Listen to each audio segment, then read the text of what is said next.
We're here in St. Lucia because we are organizing a mentorship exchange between St. Lucia Conservation Fund and other two conservation funds from St. Vincent and the Grenadines and Dominica. And we're really here to see how we can build on the partnership in this network of conservation trust funds in the Caribbean region.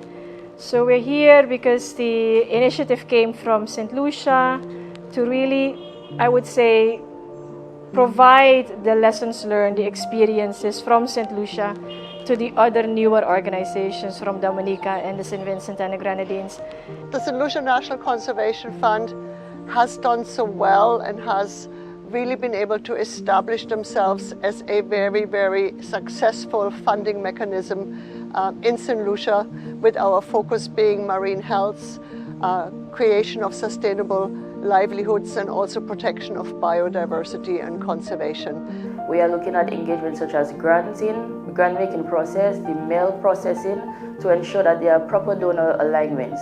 We'll also be touching base on financial areas to ensure that whatever is being reported is accurate, so that it benefits the donors as well as the National Conservation Trust Funds. For us, the conservation finance, it is just one part, I would say, of the work that we do. So providing finance for conservation activities and actions on the ground. But for me, more importantly, and why we're here, is really that capacity building, the institutional strengthening, building stronger institutions, meaning that we can do more on the ground. We can have more impacts. We are stronger together. It makes us stronger as a regional conservation trust fund if we have stronger institutions at a national level. The whole purpose of this exchange was, of course, to help to strengthen the network of the National Conservation Trust Funds in the region. And I must say that based on the remarks and the observations, it's been quite relevant and pertinent. I also believe that the sharing experience is not only on one end, because we ourselves are learning from them, even if they are new, relatively new in terms of their appointments as either executive directors or establishment, or even if their work programs. So yes, St. Lucia has a very broad and vast portfolio of projects and work program, but they themselves bring unique perspectives, approaches to doing things.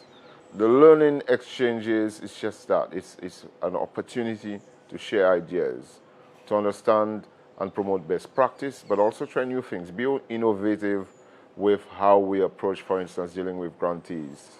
We would hope to see these institutions grow to national institutions that can really accelerate sustainable development in their countries, can accelerate the impact in the communities and the biodiversity that these communities depend on.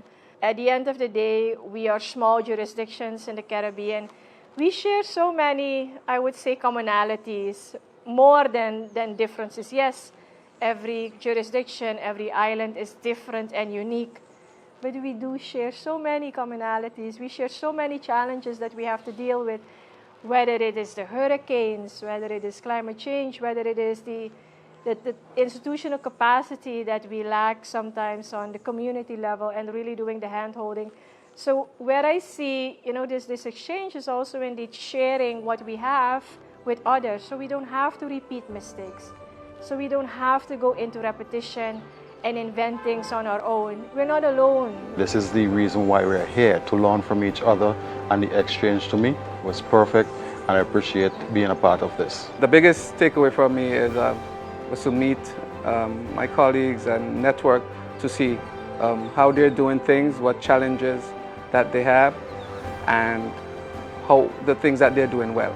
To see what is happening here in St. Lucia and what we can copy in St. Vincent to make it even better. Everything that I learned from St. Lucia specifically, I can implement it at Dominica to improve our Conservation Trust Fund.